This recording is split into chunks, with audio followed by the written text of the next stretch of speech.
Hello, hello, and welcome to the Infra-Red podcast. I am your new host, the guy usually behind the camera. You host my ass just for tonight. Okay, I've been here for a little while. But today we thought that it would be best if I hosted it because today we are talking with Kingsley, who goes by the performing name Halcyon. He's a lighting, video, and stage designer. Halcyon has been working with live events for 12 years now and has a huge wealth of knowledge to share with us today. So welcome to the podcast, Kingsley. How are you? I'm good. Good. Strange to be in front of the camera for the first time. It is. Yeah. We were just talking about how we're so used to being behind the camera, and now both the techs are now in front of the camera. So it's going to get a little bit weird and a bit awkward. Yeah. But we'll try our best today. Also, Alex. Say hi to Alex. Hey, Alex. Hi. He's behind the camera today. So this is the setup we've got, and this is what we'll roll with. So let's get right on into it. So our first topic today is all about Halcyon and what you do. So I'd just like to start with maybe your description of what VJing is, if you could describe that. Okay, VJing it's pretty much like a DJ. Yep. At its most basic level, you buy, prepare, create content, and you mix it live in front of a live audience. In most cases, most scenarios that people deal with, like club festivals, use content to try and complement. Yeah. So you're working closely with the lighting guy, the laser guy. Yeah. And you're all trying to make this show that makes the DJ look good, but makes the sound better. Yeah. A lot of people these days, we talk about environments. People feel like they're surrounded by color and light and movement. Yeah. So how is that important to the overall show? Because I think a lot of people, when they go out, they're thinking DJs and they're maybe thinking about lighting guys, but there's not a lot of talk about VJs. So when it comes to actually performing live, how would people know if there's a VJ involved with a live show or not? Well, yeah. Generally, yeah. like a festival environment, you have a massive LED screen behind the DJ. So you're seeing lots of color and movement happening. And how's that all run? Like, so... Oh, okay. So, yeah. So what we do is, we're much like a DJ, we have software that we use, and we have pre-prepared content. Generally, it's in loops. So that if you play one piece of content, it'll loop, and it's kind of seamless to the audience. Yeah. And then the art in VJing is swapping between the content, trying to complement the music, applying effects like strobe. It's hard to describe. It's really, you see a good VJ. Yep. You'll know. Yeah, you'll know. Yeah. With your progression that you've taken into becoming a VJ, how did that start? Where did that begin? Where did the passion? Oh, okay. Years ago, a friend and I started a club night called Electrified at Gilkinson's. Oh, yeah. And every 6 weeks, I walked in on the first week and checked a screen. Yep. So initially, I just started putting up basic. Might have been some videos that I didn't actually do anything with. Yeah. Sort of just looping, like a playlist. Yep. But after a while, it got pretty boring, that bare screen. Started going out looking. Kind of related a bit more to the music. Okay. You wanted something a bit, at the time, that was a hard dance, hard house, hard trance event. You wanted something that was kind of fast tempo, fast moving. Yep. So where do you go to find all this stuff? There's a lot of content online for free. Yeah. And if you're a VJ and you've been a VJ for a while, there's a guy called Beeple. Beeple, yes, who produces some awesome content. Is he in Perth? No, he's international. It's international. Yeah, but he does all his stuff for free. Yep. So initially as a VJ, your journey begins by collecting this library of Beeple videos. And as you're progressing it or advanced, we start doing it professionally, you spot a Beeple video a mile away. Yep. Yeah, kind of... So how would you spot a Halcyon video then? What's your trademark? Well, mine at the moment, I'm trancey. Yep. So mine's more sort of trippy, neon, kaleidoscopy, that kind of stuff. Lots of colors, futuristic. Yeah. So I'm like most artists, I have a genre of clips that I prefer. Yep. Other VJs will go for the more hard-edged, stroby, Yeah. Very in your face kind of stuff. Well, it depends. We're all different. We all have different styles. So when you're working with an event promoter or someone who's creating an event, you sit down with them, what is it that you're talking about with them usually in the planning phase? Well, it depends how much you're involved. Some VJs might turn up big LED. Basically, set up their laptop, feed a signal to it, and they're off and running. Other types of VJs, kind of stuff I'm kind of setting up the venue for the first time, a unique venue. Where do we put the projector? Do we run the screen? What kind of lenses do we? So it's very like technical stuff. Very technical, yeah. So you've got the artistic performance side. There's also the very technical side. Yeah. And you excel at that technical side. The technical side I really enjoy. Yeah. I probably enjoy the most. Yeah. And on top of a VJ, you're also doing stage design. So eventually you're part of that square screen. Yep. That 10x9 screen behind the DJ. So you start thinking about how can I visuals, color, and movement in other ways around the DJ, the venue. Start this exploration with one software like what I use is called Resolume. Yep. And Resolume's an onion. So many different use it. It's very most basic play loops. Yep. But then you can move on into mapping content onto mapping the projection regular shapes. Yep. Then the next progression, start mapping onto 3D objects, trying to warp it around that particular. Yeah, and you've brought some stuff to show off to people later on this afternoon.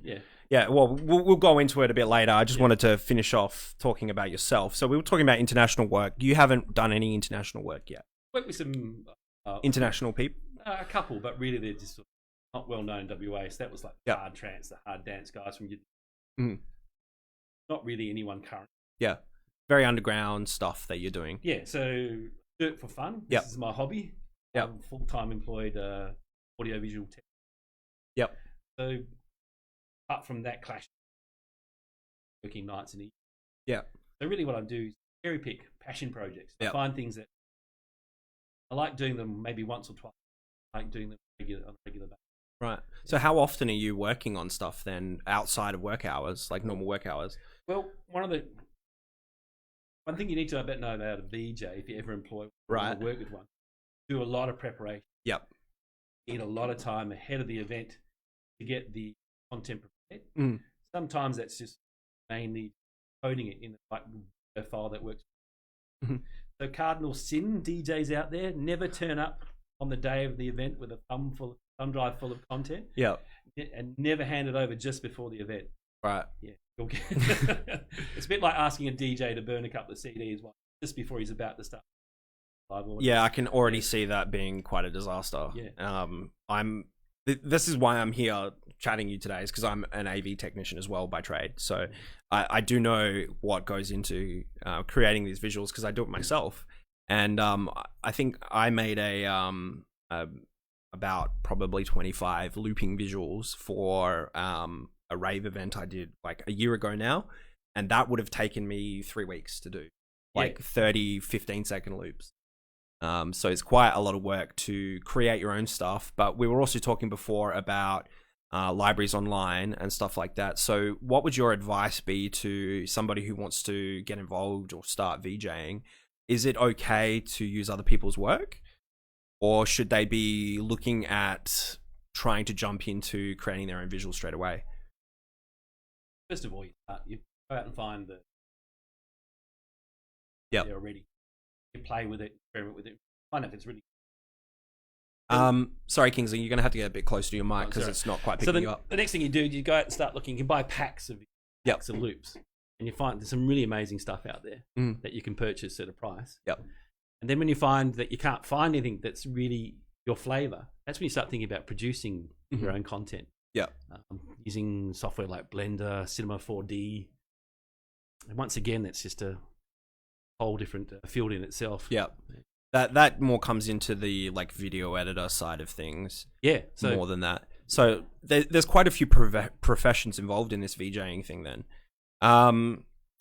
I had something very interesting to say, and now it's just like gone from my mind. So we'll move on to the next question.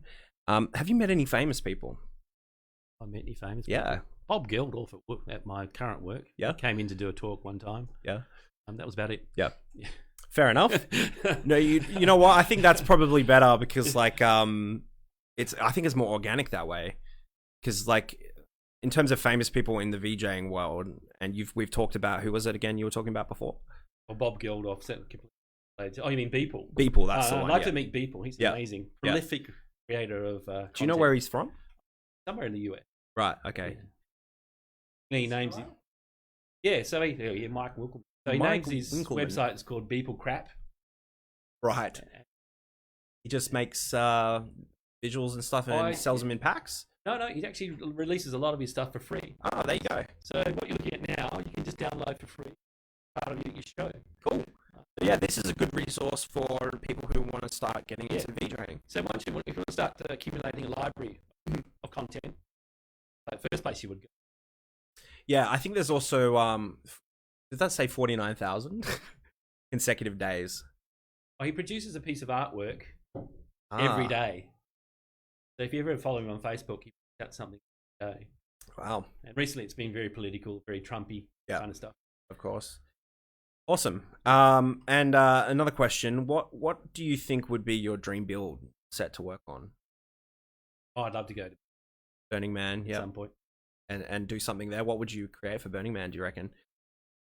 Did you do something for Blazing Swan as well? Did you? A couple of things for Blazing Swan. Yeah. Projection one. Every year they build an effigy. Yeah. And one year they built two swans kissing. Yeah. 2 stories tall. And we installed a lycra screen in between. That'd be a love heart. Right. So I projected onto that. Awesome. There's a couple of examples of the effigy. Yep. Oh, we'll have to talk about the helicopter. Oh, yeah. Yeah. Well, that's good. Good transition into the next topic, which we're talking about just the process of creating live visuals. So, do you want to take us through the step-by-step process of coming up with a plan for how you're going to approach an event? Okay. Yeah. So first thing you need to do is you need a site visit. Yep. So we'll walk into a venue and we'll look at what stage is going to be. First thing we'll ask: do I need to hang a projector from? Do I do a front projection? Do I do a projection? How close to the screen can I get, or how far away? More important. Yeah. Do I need to change the lens on the projector so it does a wider throw? Speaking of projectors, are you using some sort of special projector? No, you can pretty much use any kind of projector. I'm lucky because I've inherited a few from work because we're moving to TV screens now. Yep. So I've got some old class around with. Cool. Yeah. So do schools sell off those kinds of things, don't they? Well, it depends on their lifespan. A lot of them, like if they're over 10 years old, to buy a replacement lens. Yeah. It's easy. Yeah, fair enough. Yeah. So site visit be the first. Site visit. Yeah. And then you're looking at the how to hang a projector, hanging it above the ceiling, where you can hang it from. Obviously, safety comes in at that point. Yeah. You're working very closely with the stage designers and stuff like that at this point. So I've had an instance where I've set up a projector, a screen, some stage decor, and then you have the sound guy comes in. He builds this wall of sound in front of everything you've just built. Yeah. Yeah. So it's really important to liaise with the sound guy. Yeah. It's important to liaise with anyone else who might be doing decor because they might potentially hang something in front of your projected image. Yep. The other thing too, you really need to talk to the laser guy because a laser will kill your projector microsecond. Yeah. It'll actually damage the lens. That's interesting. The optics and it also kills professional cameras too. Yeah, the sensor, right? Yeah. Just overloaded with light and just I can literally burn it out. Yeah. Interesting. So we've gone to so we did a site visit. Site visit. Okay, and then you talk to your promoter. What sort of music you're playing? What content do you think will enhance that music? Is it like a really techno-y, slow transition night with sometimes get away just really minimal movement happening in the background? Or is it like a thump and hardcore night and you need some banging, strobing visuals that are really short, really fast, and constantly crossfading back and cutting back and forth? Yeah. Well, some really cool drum and bass. I think another interesting thing to go into is like beat matching. because a VJ has to match the visuals looping to the BPM of the music. Do you want to explain how that works in Resolume? Yeah, so a lot of content already comes with a time code. Yep. So when you download the loop, it'll tell you what it's set to, what BPM. Yeah, so you can basically, in Resolume, you can adjust the BPM. You can do it manually by tapping the space bar or using other functions.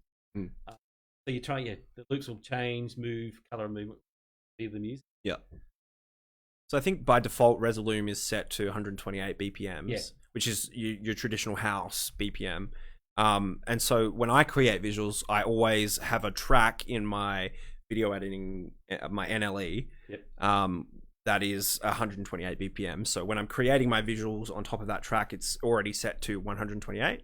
And then I can bring that video without the audio now into Resolume already at 128. And then when we change the BPM in Resolume, that'll speed up or slow down the video. Yeah. And it'll match the BPM. Yeah. Yeah. So sometimes you can use third-party software. Or often not, since it's just doing it manually. All right, sorry. Oh, sorry. Oh, yeah. Sorry about that. Yeah, we get. What is this thing in front of my face? It happens a lot. I'm constantly over there yelling at people like, "Oh, get my gun, Mike!" But he's always yelling at me. Yeah, especially Alex, because he likes to do this. Maybe we should have a look at some examples of different types of VJing. Yeah.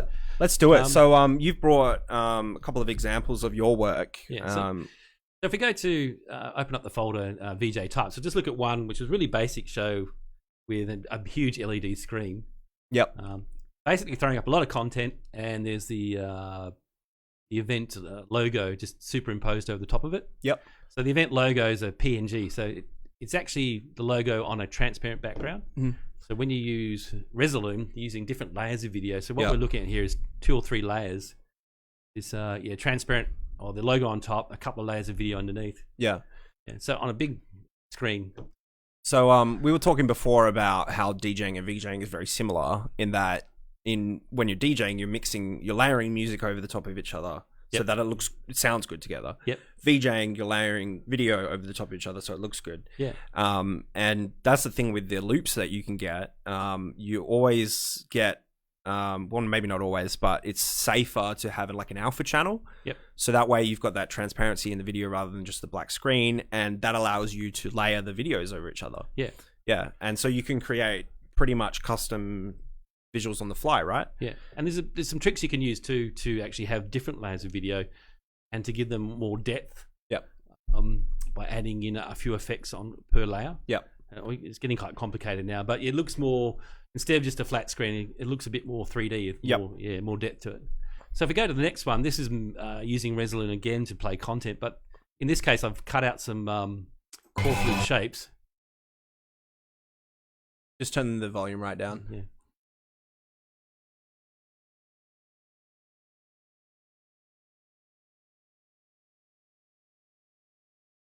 Yeah, so with Resolume, you can map the output.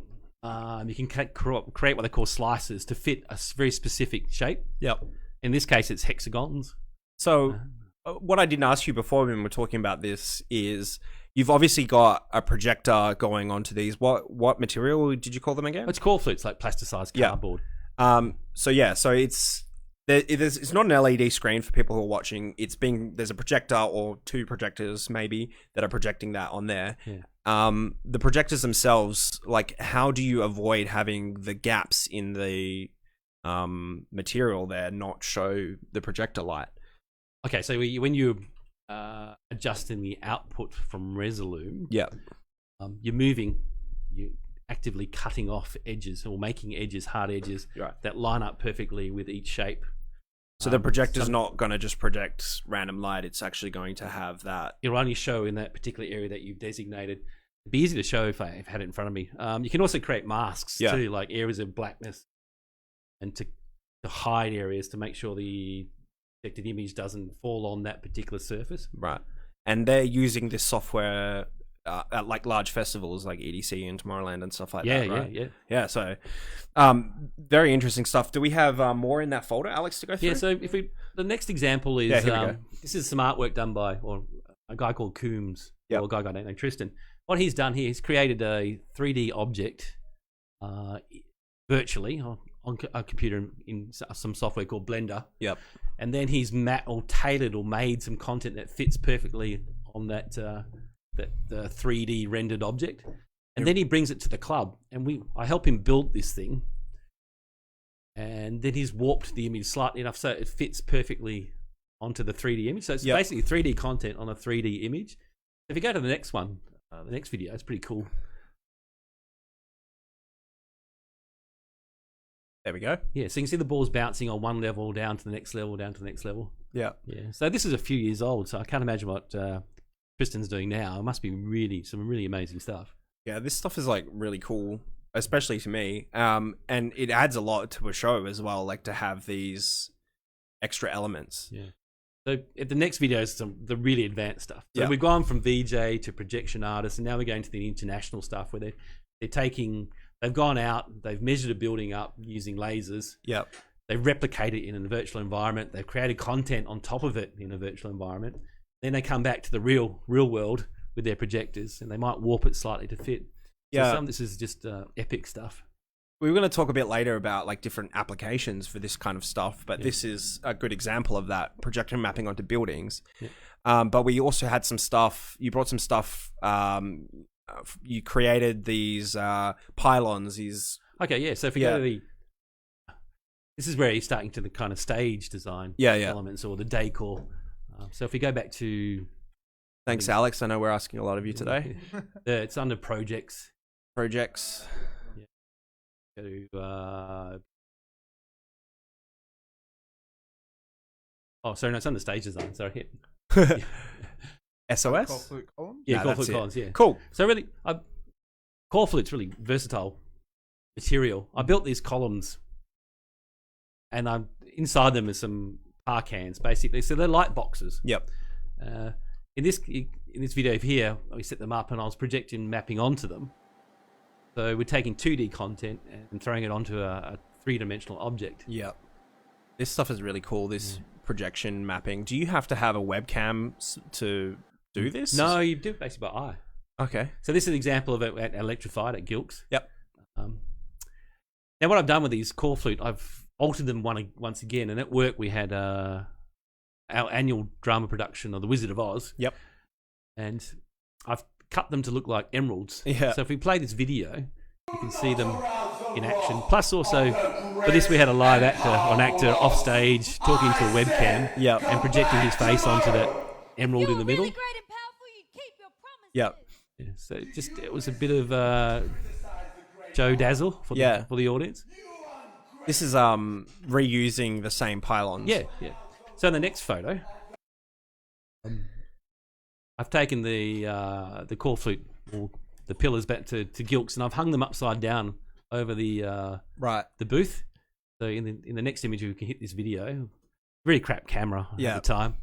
My shaky hand and some vibration sort of compensation. And so how long would it have taken you to set something like this up? Just hanging the things takes forever. Yeah. But mapping them doesn't take very long at all. Right. And lucky for me, there was a professional photographer in the crowd who took some awesome images of them set up. So like that? Yeah, like that. That's really sick. Yeah. That was probably one of my favorites. Yeah. Do you feel like in the Perth scene specifically, we're sort of missing this level of attention to detail when it comes to visuals and stuff like that? Yeah, I reckon the big LED screen behind the DJ gets a bit boring after a while. It does, doesn't it? Yeah. So it's so doing crazy stuff on core flute like that. That's the kind of thing I really enjoy. I'm trying to think of what other projects have we got. Let's have a look at the Star Wars card. Oh yeah, yeah. Let's go.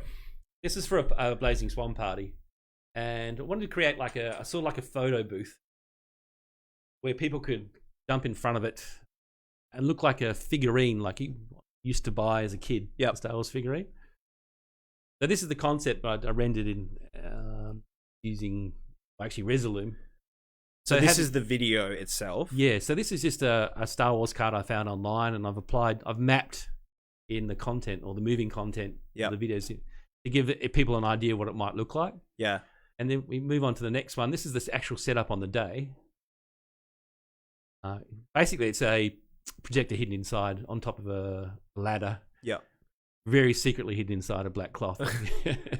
The next video shows... How safe is that? That's got to be not safe. No, it's basically a ladder, so it's just sitting there on one of the steps. Right. It was a platform ladder too, yeah. Oh, it's a platform ladder. Okay, that makes it safe. So the next one is a video of one of the guys we're trying to get him to pose in the right car, way, yeah, to get the best shots. So luckily my wife is a professional photographer, so she got some great snaps. And this is a friend of mine called Darius, doing his best Star Wars figure impersonation. And another friend called John.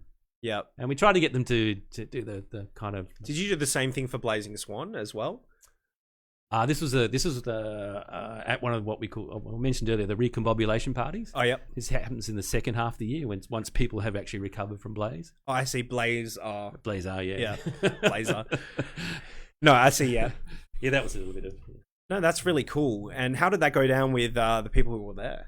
Oh, we got dozens of photos. So I just brought the two best examples. I don't know how much time we had to talk about each particular item. Yeah. Yeah, something like that is ultimately what creates what I would imagine to be a really good night, because I'm so used to just going out to nightclubs, and it's so samey. Yeah, it's the same wherever you go, anywhere in Perth. And I think the next evolution of the nightclub and the live event is these live visuals and the set design. Yeah, I think that's the next step for Perth. What's your opinion on that?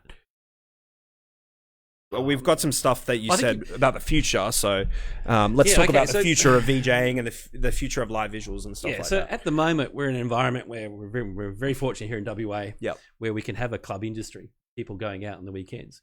But around the world at the moment, there's a lot of DJs who are effectively unemployed, and they're doing anything they can to protect their brand and keep their brand awareness. Mm-hmm. So imagine if we could employ a superstar DJ live stream to a club here in Perth, and we throw his image up behind the decks.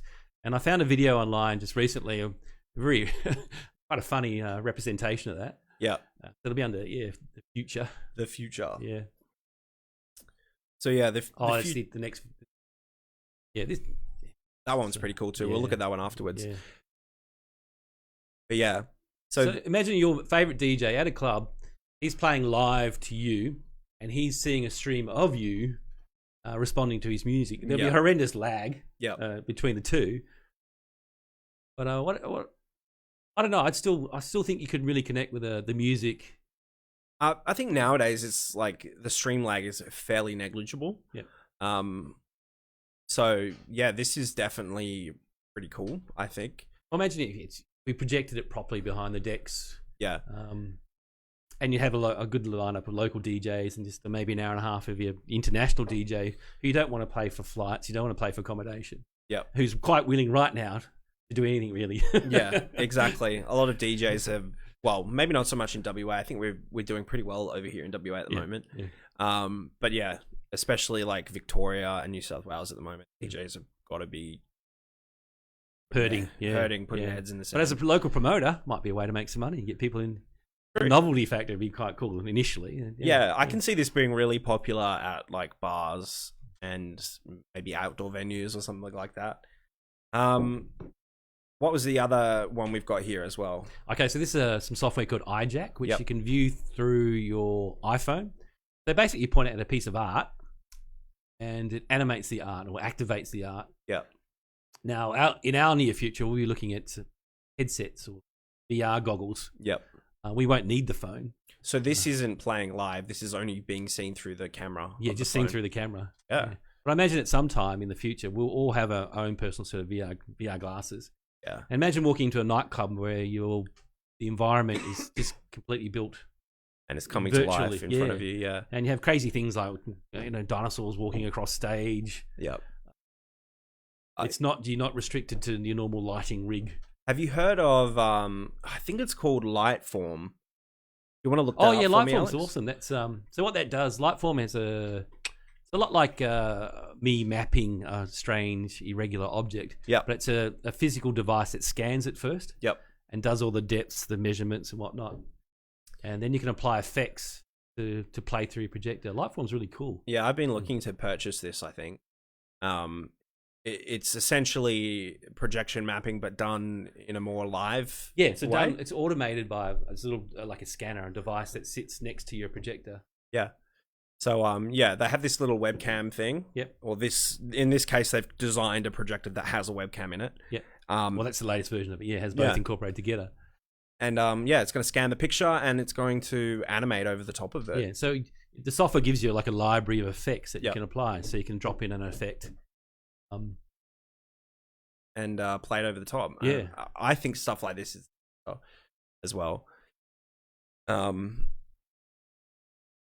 definitely excited for what the future of. Yeah, so looking at a boring stage, a DJ in a booth. Yep. And maybe with some coloured lights. Yep. Bit of smoke. I mean, we've for a while now we've done the whole lighting thing, and I think that's cool and all, but I think what makes it so impressive around the world is the full production of it all, and VJing's a big part of that. So I wanted to bring you on today to expose what that's like, and break it down. So how about we have a look at some of the stages I've worked on? Yeah. So I'm coming to a very important birthday this year. The big one, yeah. Yeah, big one. So I've come up with a concept which involves something called a sugar skull. Yep. Which I think is pretty instantly recognizable. So what I'd like to do is build this thing in real life and paint it with UV paint. And then you'll have obviously some UV lights. Yeah, UV lights. So what I've done here is basically create the stage to get an idea of the scale. How big does the mouth have to be able to see the DJ? There's some moving headlights in the eyes. How big does the apertures have to be so I can move the lights around, make them look like actual eyes? Yep. And so you're using this program, SketchUp? Yeah, SketchUp's pretty easy. How long now have you been using SketchUp for? SketchUp for a few years now. Yeah. Has it been a good tool in your arsenal? It's been awesome because every measurement you see here is a real life measurement. So I can alter those subs to be exactly a specific height so that I know that they won't be in front of the artwork. Yeah. So are you manually plugging in like the height and stuff of all this stuff? Yeah, you grab the sub and you can stretch and squeeze and get the dimensions perfectly. Cool. Yeah. So, how much would something like this cost to put on? Okay. So you're looking at some basic scaff. Let's not talk about like hiring the lights or the speakers. Let's just talk about the cost of the face and the scaffolding and that kind of stuff. Well, the scaffolding you can pick up quite cheap. You can actually use Dexion too, which is that pallet racking stuff you find in warehouses. Right. The wood, it's just ply. Yep. Or you can find upcycled, recycled ply, and they're used for stacking or packing, between packing stuff. It's really the cost of the UV paints which is high. Yeah. And trying to cover such a large area in UV paint. Some friends of mine recently built a stage, which we had on the show not so long ago, and that's the Pachamama stage. Yep. So maybe we could skip over bring now. up the Pachamama stage. Yeah, we had them on episode. God, how long ago was it now? Yeah. So my friends Nikki and Michael designed the stage, and I just helped with doing a render of the one on the right. Yep. Just once again to get an idea of scale. How tall does this thing have to be? How do we fit the DJ in the belly area? And from what I'm told, this has a lot of UV paint on it as well. I've got there we go. Here she's lit up. So my job was to provide the lighting, the lasers, the UV light, and there's some rear projection in this video you'll see as well. Behind the DJs there. Yeah, behind the DJs, just to add a bit more like color and movement again. Yeah. No, I remember first seeing this and being blown away. On the night was just absolutely, which is why I asked for your name in the first place. Seeing this stage setup. Yeah. It was absolutely gorgeous on the night. Yeah. Amazing, and it. So we want to have a look at another stage. We'll go to the SOS one, which was an old school rave, retro reunion kind of deal. And I'm an old school raver from way back. Yep. So the music was spot on for me. So the brief was we were going out to somewhere called Castle Carabuda, which was a paintball business. Yep. And they had this like castle-like structure. So I went on a site visit, took lots of photos. Yep. And then given a budget, I had to kind of work out what kind of staging we needed, what kind of lights we could all afford. We had to accommodate someone on the keyboard and on drums. So here, this is the before and after.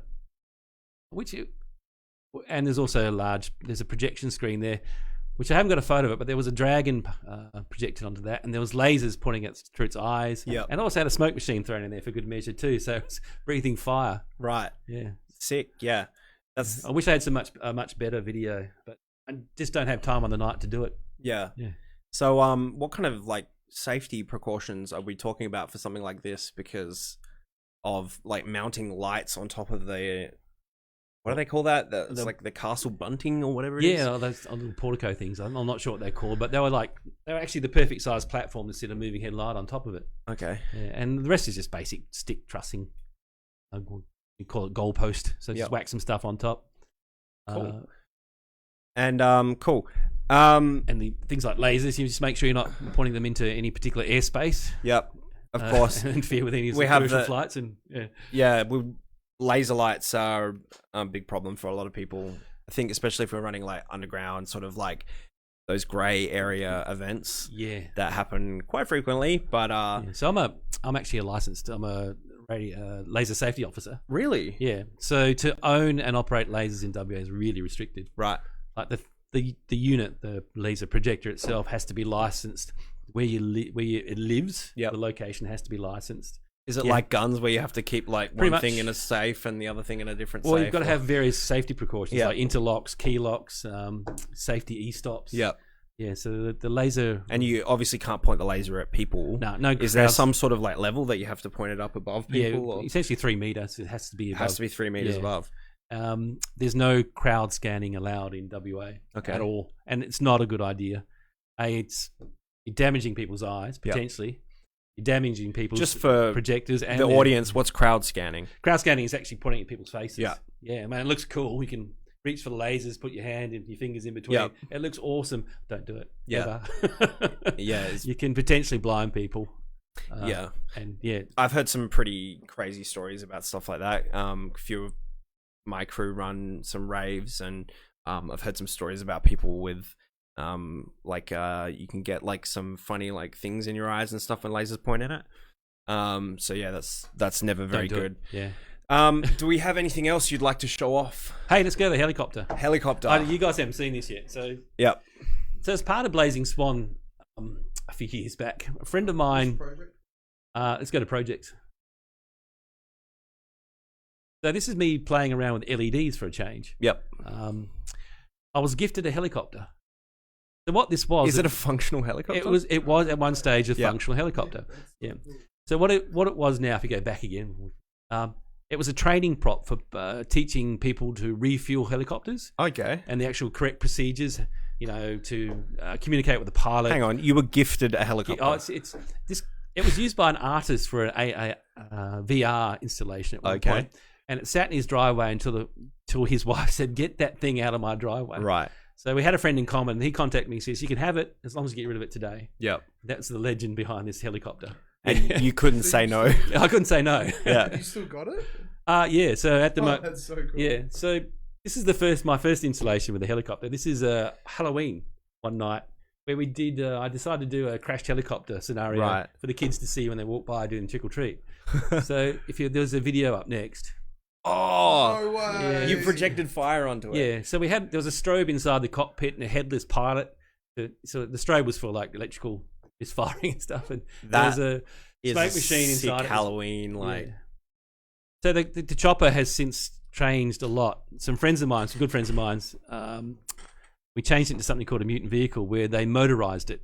Yep. And let me guess, you were driving it around. Yeah, driving it around. Yep. So there's a video coming up soon. Oh, here it is now. Yep. So this is me covering it in LEDs. That's the running gear that they installed on this chopper, basically a Ford Fairlane. And we were driving this thing around, and it was bucket loads of fun.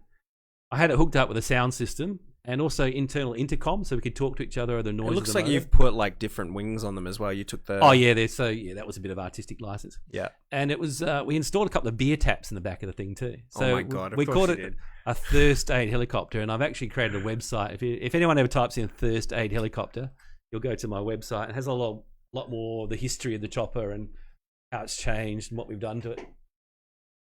How long did it take to finish? Oh, we did it over like 2 or 3 years. Changed it slowly. Was it hard to put it on the wheel? thing and hook it all up. Oh yeah, we're Like, trying to get get. drive a steering wheel in it. Yeah, so basically a hydraulic drive that you find those little dingo diggers that you hire to dig out your backyard and stuff. Ford Fairlane running gear. Yeah. No, that's Next level. Yeah, very next level. I think a lot of people can just tell that I'm just like blown away by like everything that's happening, because this is essentially what I want to eventually get to. Yeah. So yeah, it's very interesting talking to you about this kind of stuff. So in terms of designing like stages and props for events like this, like what are some of the challenges that you constantly come up to in terms of we're trying to work out a budget for how much are you prepared to spend? What's the cost benefit? How much is the promoter willing to spend? Yep. And sometimes you just come across things that are real passion projects. You're like, I want to do that thing with a helicopter, and you just pump money into it. And particularly for Blazing Swan, was the helicopter one of those projects where you just that's weird. I've got a picture somewhere of a stack of Bunnings receipts. Right. Just the amount of money I spent on that thing. Not just myself too. My good friend Roy, who motorized it. Yeah. Do you consider yourself a bit of a handyman? In some areas. Yeah. Are you actually going like into a shed somewhere and like putting all this stuff together, welding it all together? Well, the lads did. The lads did. Yeah.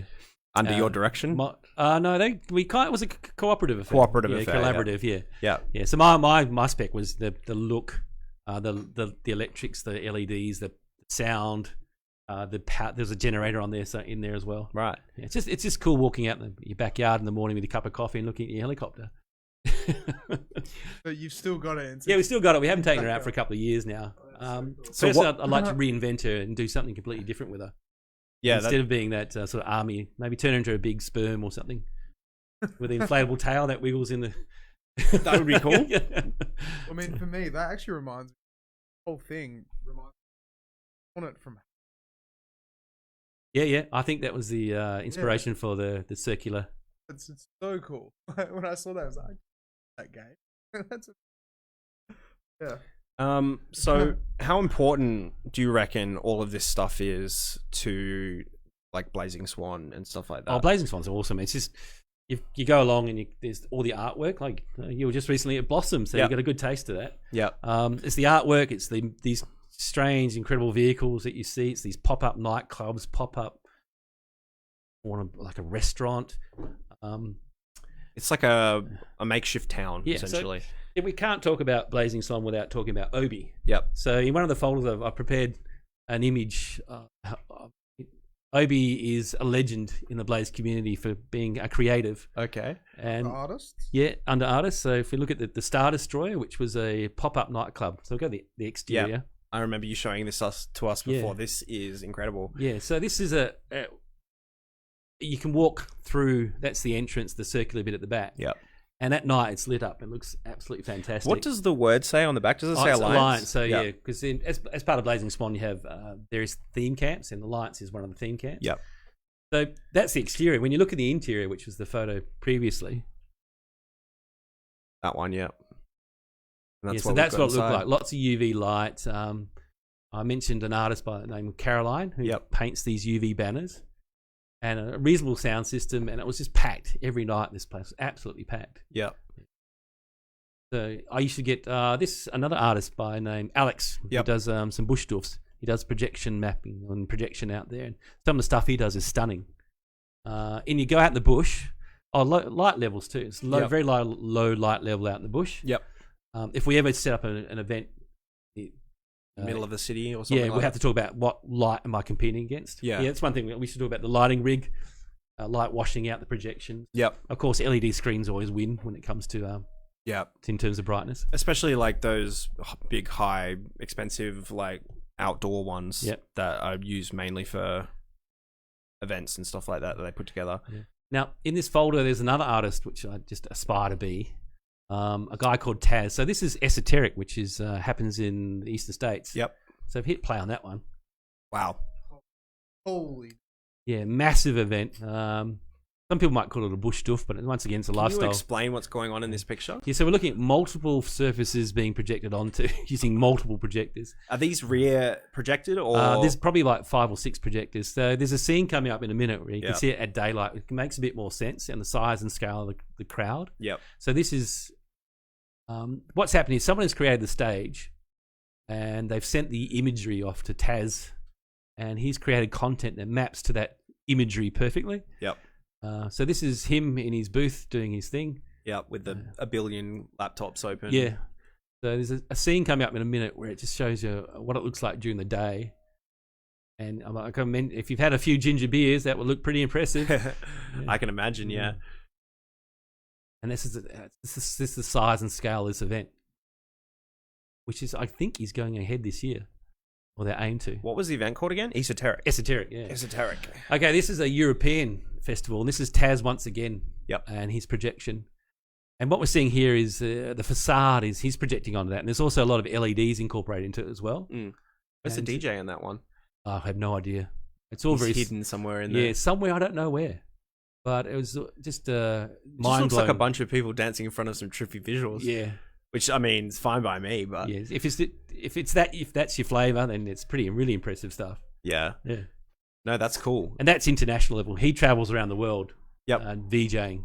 Would you ever consider doing something like that if someone offered you, like? I'd love to do it. Fly out to Melbourne. I'd love to have gone to Esoteric. Yeah. They have invite artists from various states to come and do their thing. Yeah. So I asked you before, like, what would be your? Well, Esoteric would be Esoteric. The first one, there we go. Yeah.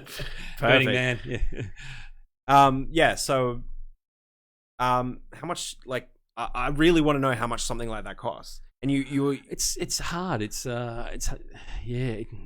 To build something like that structure. Can you tell us how much the Pachamama stage cost? Oh no, I couldn't tell you off the top of my head. Couldn't tell you. Nikki's really, it's watching. Yeah. Nikki, send me a private message or something. Yeah. DM me, right? Yeah.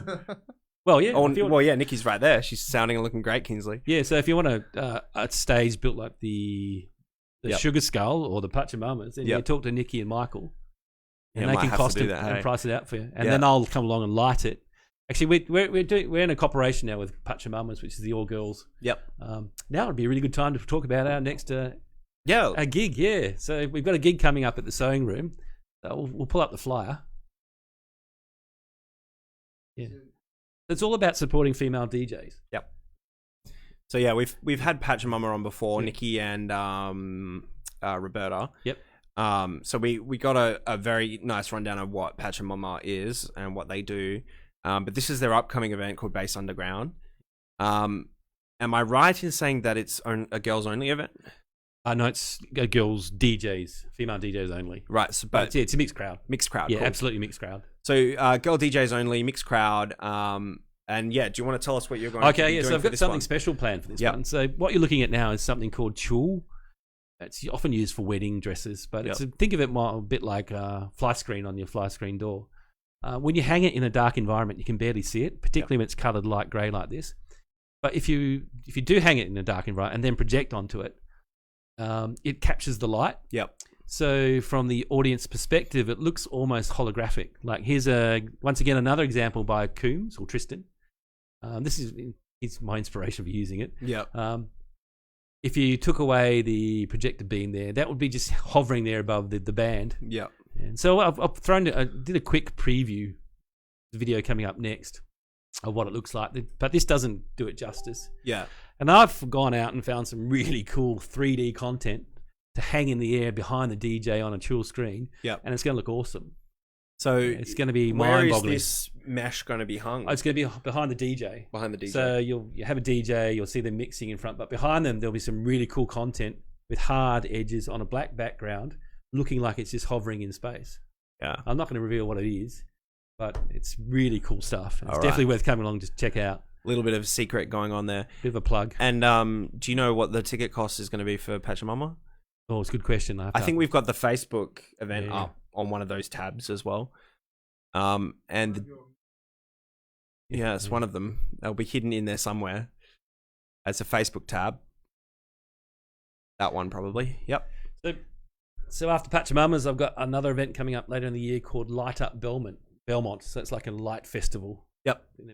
And I'll be doing some public art, doing some crazy stuff with hard hats. These are transparent hard hats with LED lights incorporated into them. Cool. So I should have brought you the render of that, but I forgot to do it. Yeah, so that's what I mean. Like, for the people who are listening, like, all this extra stuff that's going on is what I can see as being the future of events. Because, I mean, everyone gets sick of the same old stuff over and over again. So let's move on to the Perth and Australian nightlife scene. How entwined are you at the moment with the nightlife scene in Perth? I've been, apart from it, really, I've moved away from the nightlife scene and more into more artsy stuff. The boutique-y lifestyle festival-y, Blaze, Blossom. Do you think that's because of age or because of just the way the... Oh, probably, yeah. I mean, at my age, you go into a nightclub these days, people don't understand. Well, hopefully that's changing. Unless I'm security. I hope to still be at nightclubs when I'm 50 years old. Did you mention 50? Yeah, anyway. I'm so sorry. Oh my God. I didn't say that. So live VJing and its place in the scene, do you reckon that it's becoming more prominent? Yeah, definitely. Yeah, it's just another way to accentuate the music, yep. Add color and movement. We talked about immersive environments, that the emotive feel. Yep. I mean, a DJ in a dark room with no lights and no visuals, pretty dull. But if you've got a couple of artists working alongside each other, you can really make it look great. What do you think, Alex? Yeah, we haven't heard from you tonight. Yeah, we haven't heard much from you. Yeah. Well, like I was saying before. There we go. There we go. Yeah. But like I was saying before, it's so many times at clubs and pubs and bars and stuff. It's just the lighting guy. If there is a lighting guy, doesn't get. It's something that it's not doing the lights or the. Yeah, because we've had a few lighting guys on before, right? Yeah. Well, just like with Jay when we got Jay on, who yeah, does the lighting at Capital. The whole thing with that is like he's not there to do Capital's lighting. Good. Yeah. And he doesn't do a good job. I mean, Capital also have the visuals going on now. I think a lot of them are just on loops. And what I'm talking about, the future of events, is not only do we have a lighting person, but we also have a VJ. And these three people, the lighting guy, the VJ, and the DJ, they're all working in tandem live to create a show. And I think that is much more creative and much more expressive than just having stuff on loop. Right. And or just having a DJ. I got a hot topic. Okay. Right. So is it possible? Yes, of course. To be a VJ and do the hot, or would it be okay. Would it be better focusing being good? It's much better if one person is doing one element and you're all working together. Yeah. Because it's just too hard to juggle when you're one person trying to do everything. Like in one of my folders there, I've got an example of me trying to VJ and DJ at the same time. Good segue there, Alex.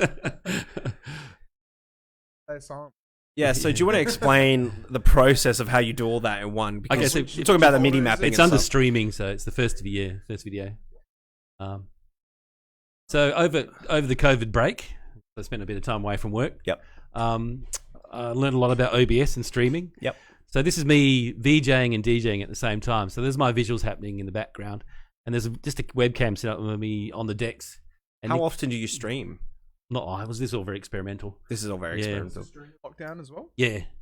There's a little MIDI controller under the decks there where I'm playing with the visuals, like swapping from one to another or strobing, or having there's a layer in the background you can see sort of strobing. Yeah, you're playing with it now. Yeah. What program are you using? Is that Pioneer Record Box? Or? No, it's just Resolume, and that's a little MIDI controller. Just probably this is not the best example, but it's grabbed it for you guys. But yeah, when you're physically mixing or transitioning from one song to the other, you can't actually do anything on the visuals. So if you've got someone doing that for you. Well, yeah, I was talking to you before about Record Box lighting and how that is now sort of automating the whole lighting show. Is there something out there that's, I mean, other than just playing a playlist of videos, is there a program that you know of that can do visuals to there's music. There's a couple of visualizers. There's one called Eon. I'm trying to think. There was one called Milk Drop. Yeah, Milk Drop ages ago. Milk Drop. All the time. Didn't they include that into Winamp? Yeah, it's Winamp. Yeah. The same visualizer. If you can bring up a website called Sound Spectrum. Yeah. And so what's going on with Sound Spectrum? Oh, but it's a visualizer software that you can set to run. Yep. But it has a microphone beat detection, and you can set the Sound Spectrum Lights program. I just go visualizer Sound Spectrum. Yeah, so it's essentially so if you don't have a VJ but you want some visuals happening in the background and you want them beat reactive, this is a great program, and it changes what they call scenes from one look to another, and you can change the speed at which that happens. Yeah, sorry, Alex, I've got a lot of. This is an old website. Yeah, that's why. So it has Eon. There's a few. I can't read from here. Used to run Flash. Anyway, so there's some software out there that you can use if you're not wanting to have a VJ in the back doing your work for you. Yeah, it's always best to have something that human interaction. Someone who loves the music can hear it. Yeah. And I think it's a lot more expressive too. Yeah.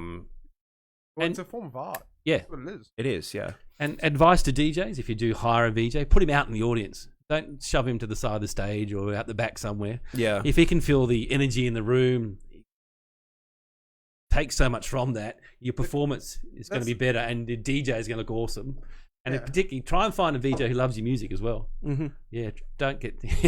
I've done a few gigs where the music just wasn't me. So it's a struggle. Yeah. I've had an experience at Villa where I had an opportunity to do the live visuals there, and they've got a really good setup where the VJ and the lighting guy is like on the second story overlooking the stage. Yep. But yeah, I have seen a few places where they shove the lighting guy sort of off in a corner somewhere.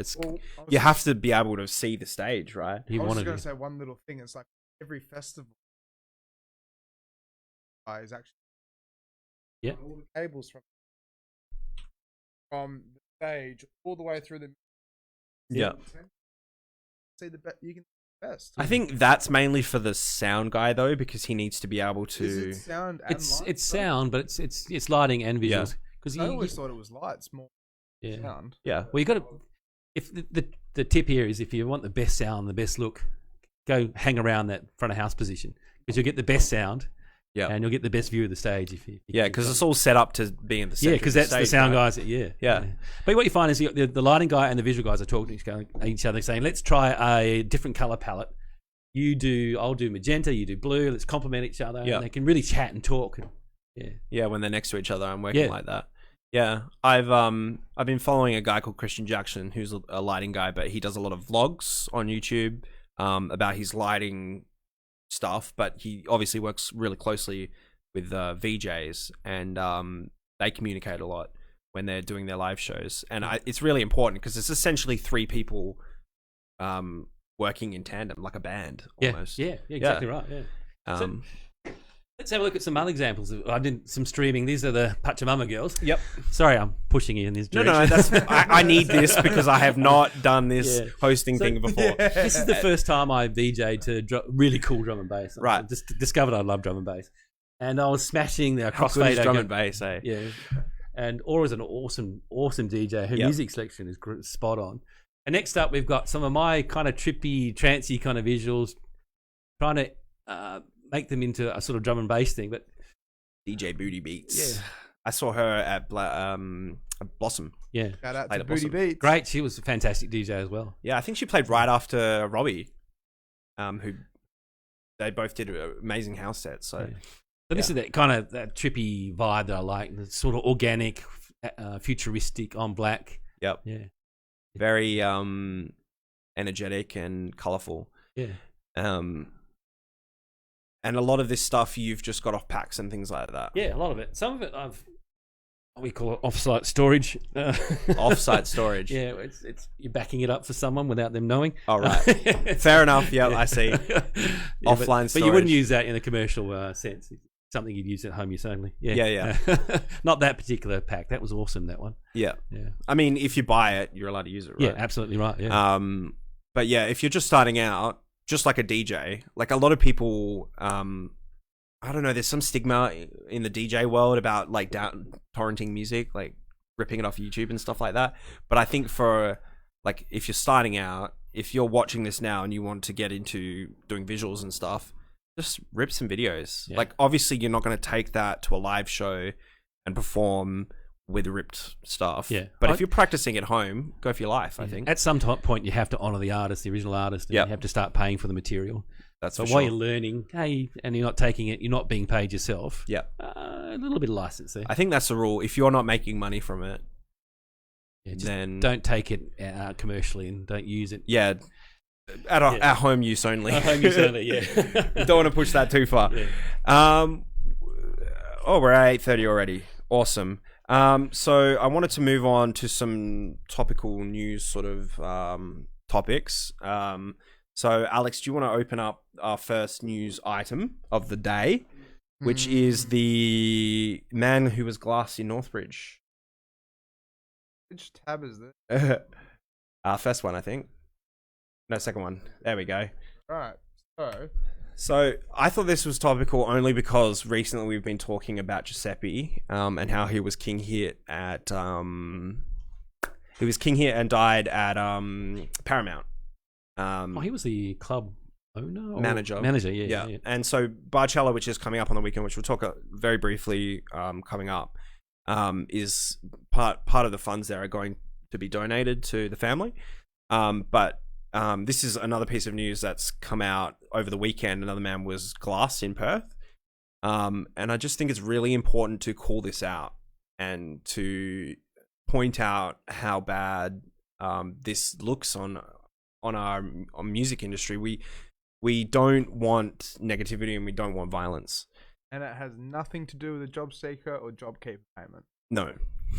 What's your opinion on violence in general in Perth at the moment?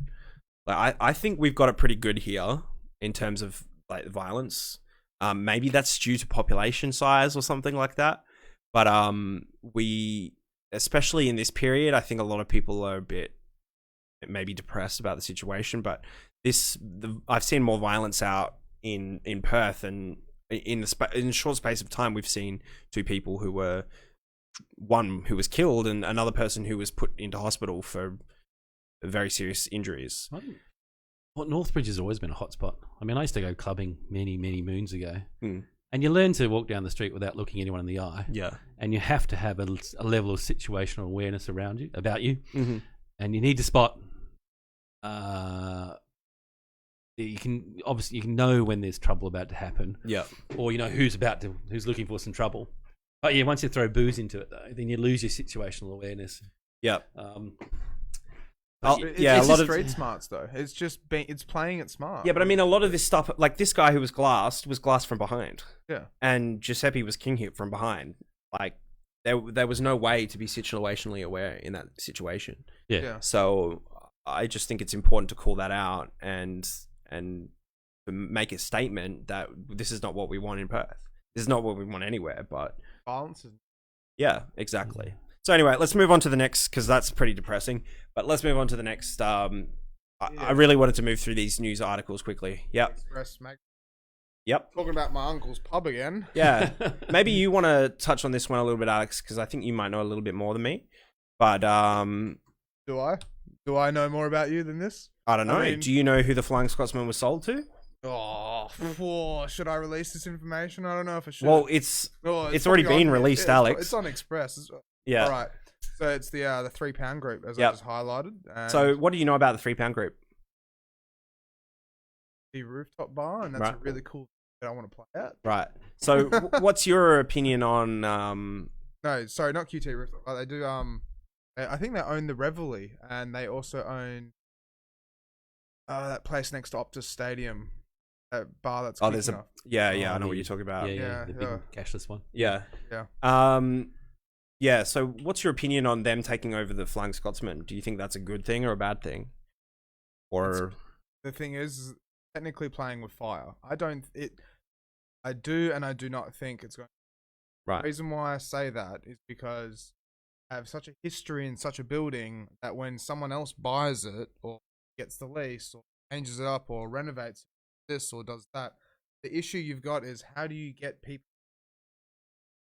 Yep. Especially when we're in such a climate where people aren't really going to pub bars anymore. Rather go to Scarborough, the beachfront kind of thing. Rather go to nightclub, this or do that. Yeah, Mount Lawley's a bit of a... This was the nail in the coffin. Yeah. Mount Lawley and Beaufort Street and Fort. And sure, you've still got the Civic Hotel just up the road in Inglewood and everything like that. Rosemount Hotel. Well, I mean, the Flying Scotsman is coming back. We're reading it right here. Oh, that's what I mean. It's coming back. But how do you get all the clientele from the Rosemount Hotel migrated? I don't know. We'll have to see what they do. Unless they can do the $10 place. jugs on a Wednesday night. I don't think they can. Or they get me to play there on Wednesday. Have you ever been to the Flying Scotsman? Yeah, Kingsley? I was there when it first opened. Right. It hasn't changed much over the years. That's it. At all. Yeah, at all. Yeah. But it always had that vibe, right? It was the vibe of the old school pub. Old rickety pub with the rotten floorboards and else, but so good. It had culture. That just level of you go in there and you're gonna have. Yeah. There's not gonna be that fight. There's not gonna be fights. There's not gonna be this. There's not gonna be that. People just go there for cheap beer. That's what my uncle wanted, and that's managed to keep it alive for so through family and just so good. Well, let's hope that So it's £3 Pound Group can revive it in some sense. Hopefully. So Maybe. it'd be good to see that place kicking again because I've got quite a few memories there. Great location. Yeah. Yeah, well, that's it. And the thing is, though, is just like they probably won't do it, but they were talking about what. But the thing is, though, the only way I really think they could actually revive that place is they built another roof on top. But mine's got deflectors, then just left the deflectors, you fire escape. Other roof. Yeah. Flat, but you just have structural. They put a rooftop bar on there with like glass walls, something like that, or glass fence. They'd make it like what happened to National Hotel in Freeman. Yeah. When they did that rooftop, that became a place to be. I think it's difficult just because of the location it's in. Like, Mount Lawley's just not that popular anymore. So You say that, but then yeah, but maybe there's only room for one or two places in that area. Brisbane's still dying a bit. Brisbane. Same thing with a lot of different. Yeah. And it's like what I've seen. Nightclubs affect. Pubs and bars are kind of.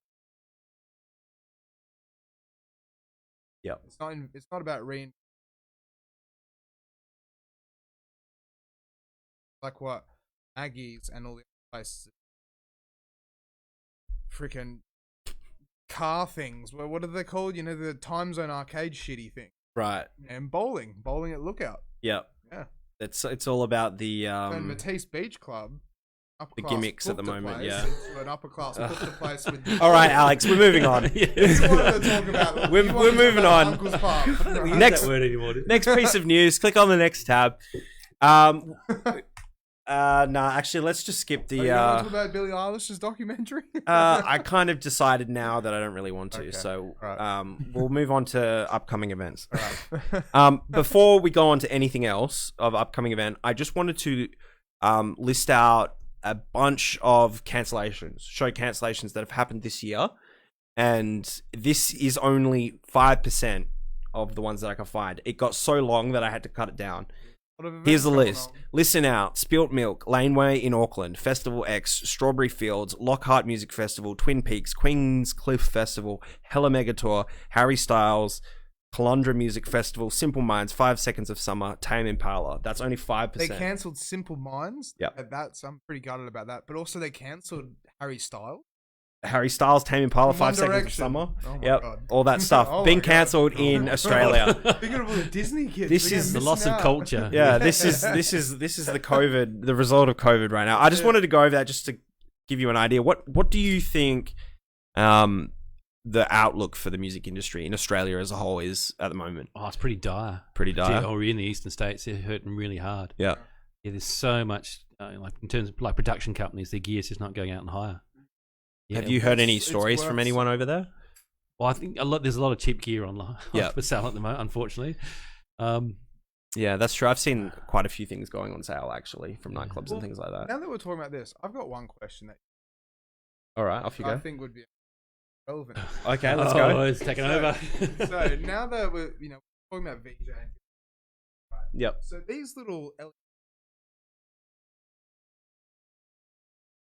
so with the influx of things like I need putting them when it comes to buying,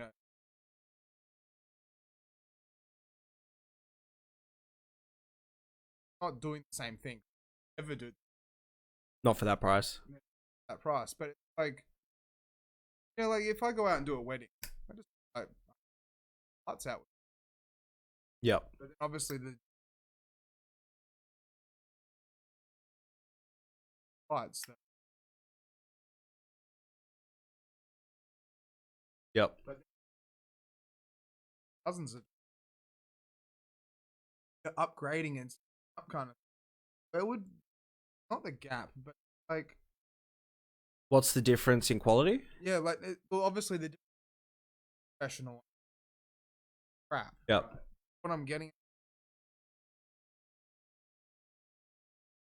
Go and spend the money. Like the day old question. Like if you go and get 2 15-inch just as good as 1 15. 4 of them. Following what? Probably. I didn't word it. It's right. maybe Kingsley got. Yeah, it's called return on investment. Yeah. So you buy a $20 LED light. How many times can you take that out and use it Before it conks out. Yeah, because those sort of lights you buy 10, but you'd take 12 because there's always one's going to die, and it depends on how harsh you treat them as well. So they're horses for courses. They'd be great for weddings and whatnot, but then you start throwing them open fields in the wet, or if you need much to light a much larger stage, then you start looking at bigger fixtures, brighter fixtures. Yeah, you've got that to consider as well, how bright the fixtures can get, things like that. With that though, it's like Or more reliable. Yeah, more reliable. Yeah, and also when you're moving them around, you're throwing them in the backs of cars or in the back of the truck or whatever. And then you've got the warranties, obviously, if you're purchasing them for a business or something. Laser light. Yeah. So it's serviceability too. Can you fix those things once they die? Is it worth fixing those things once they die? Yeah. Or you could just spend $20 and get a new one. Get a new one, yeah. Yeah. I mean, society. Yeah, I know, and there's environmental cost too. You're replacing your cheap Chinese stuff, and there's also our relationship with China at the moment. For a while, they're just trying to buy things to get stuff into WA like webcams. It's near impossible because they went. There's a global shortage of them and shipping and all styrofoam that that's stuff. actually behind you guys. I had to wait like 2 months for it to come in From China. after the whole COVID thing happened. Often on styrofoam across the country. Yeah. So, Mitch, politically, if we fall out with China, stuff's gonna and trade embargoes, tariffs, whatever. Trying to get this cheap stuff's going to be a lot harder, and you're going to have to source it locally. That's true. Yeah. Or from a different country like America, and then it's going to take 6 months to get to you.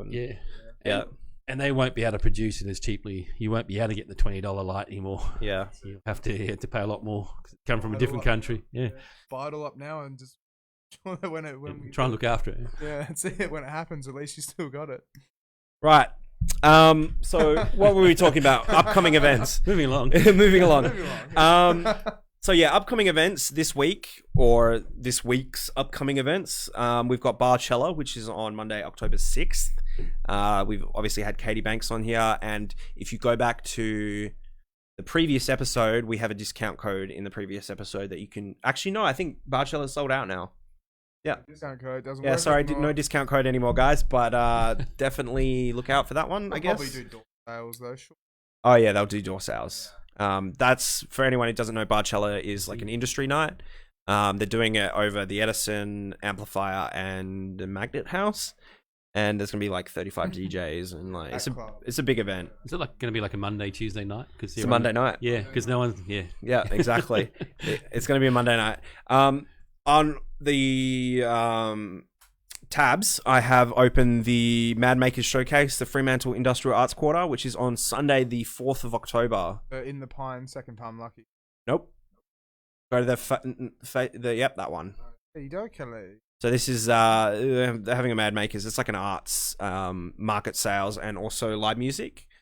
This is more for people who like indie bands or live bands, I guess, not necessarily DJs. Yeah, okay, yeah. This is at the Nest, which is part of Blazing Swan. Yeah. There's a good friend of ours. Oh, Birdie's doing something there. That's pretty cool. Okay, there you Shout go. out to Birdie. Go there and check out Birdie. Accomplished artist and DJ. Yeah, there you go. It plays at Amplifier and also the Fremantle Arts Centre. Well, yeah, and she played at Blossom as well. Yeah. And Blossom. Yep. Damn, she's making moves. She is making moves. Traction. All right, next and the final event we have to showcase is RTRFM's In the Pines has been given the okay to go ahead. Oh, yeah. So if anybody's interested in that, I think that one is going to be on the 18th of October at UWA, Somerville Auditorium. Yep, correct, at UWA. Good pizzas there. Yep, there'll be good pizzas there. There'll be good people there. Probably quite a young crowd, but definitely a good time. I've had been to like EMAS, Ibiza, and Miami, similar sort of Demon Days. These are some. Okay. Oh, these are bands. Sure. I thought Demon Days was the album for Gorillaz, and I was like, no, that's what I mean. hang on, what? what? That's why it struck me as well. I was like, who are these guys? Yeah. All right. Urge Collections. Trolley Boy. And Trolley Boy. That's how I do my. Yeah, so check that out. This is the second one that they're doing, and the first one went down fairly well. So I'm excited to see what they're doing with this one.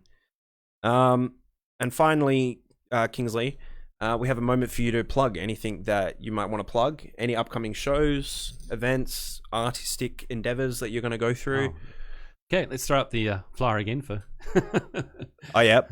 Also, upcoming events, we have Pachamama's Bass something. Bass Fiends? Is it Bass Fiends? Pull it up again, Mitch. Bass Underground, yeah. I haven't written it down on my notes, unfortunately. I'm so sorry, Nikki. Here it is. Sorry, Nick. Yeah. Bass Underground, Friday the 16th of October at the Sewing Room. Yep.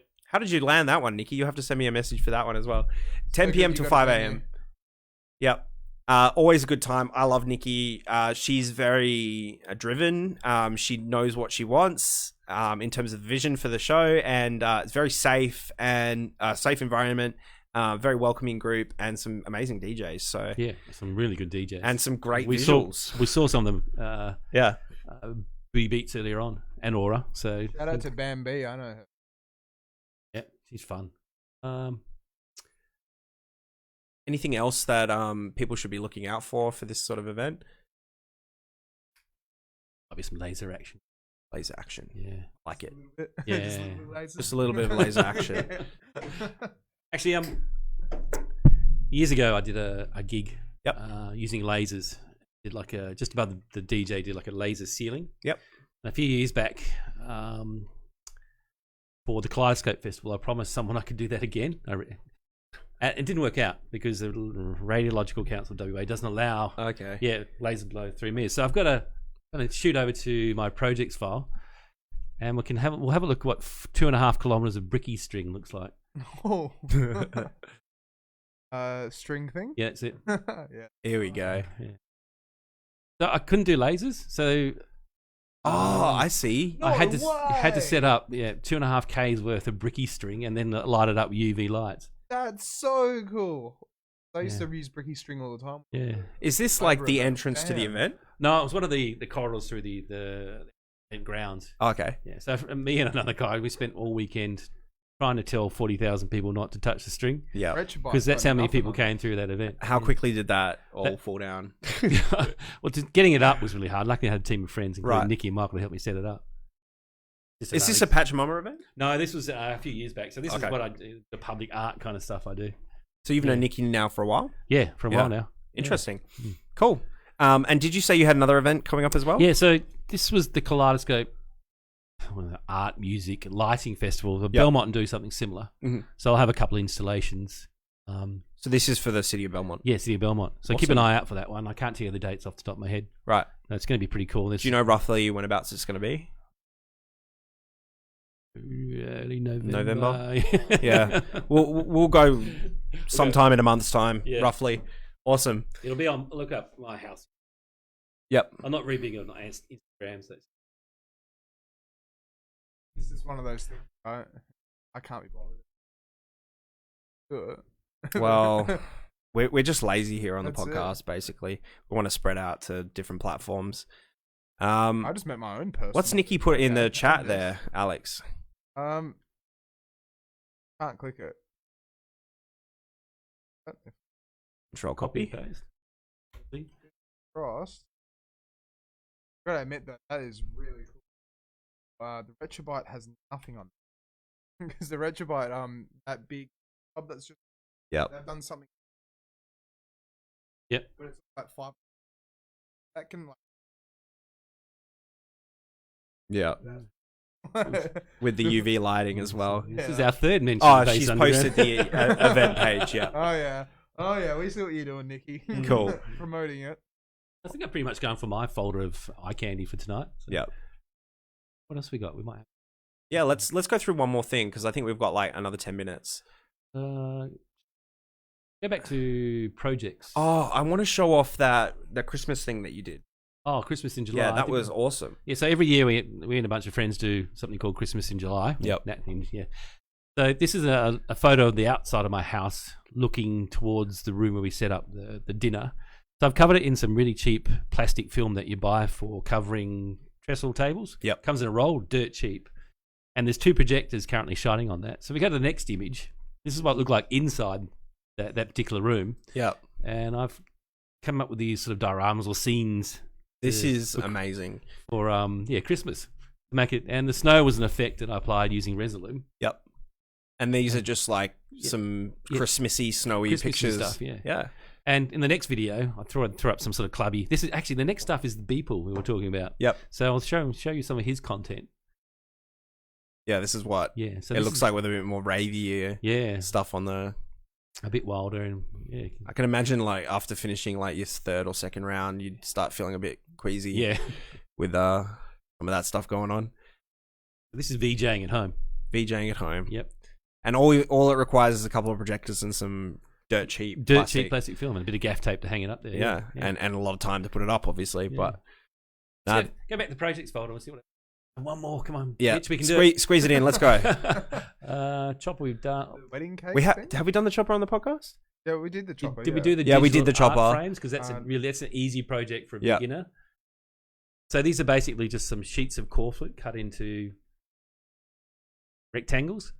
So, and what I found some digital images of photo frame picture frames, and these gold ones. So this is just showing a bit of content.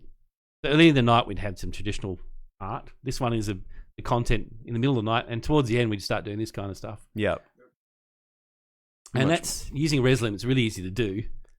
It's a really simple sort of thing to set up, and it adds so much to the stage. You just gaffer the core flute literally to whatever surface, and you're off.